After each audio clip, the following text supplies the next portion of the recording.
আজকে রান্না করব আমি খিচুড়ি গরু মাংস দিয়ে। আসসালামু আলাইকুম এভরিওয়ান, সবাই কেমন আছেন? মই আমজাগরদিন জাহেদা, মাশাআল্লাহ খুব ভালো আছি।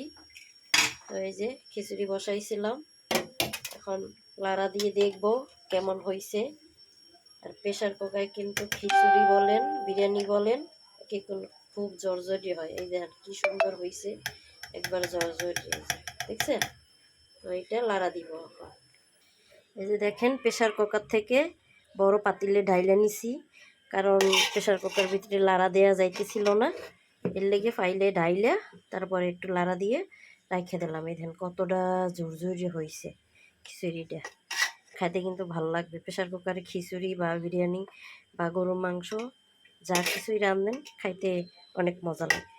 তো হয়ে গেল আমার ইয়ামি খিচুড়ি, মজাদার। নাজির চাল দিয়ে খিচুড়িটা রান্না করছি, একটু ঠান্ডা ঠান্ডা ভাব আছে, এই জন্য খিচুড়ি রান্না করলাম।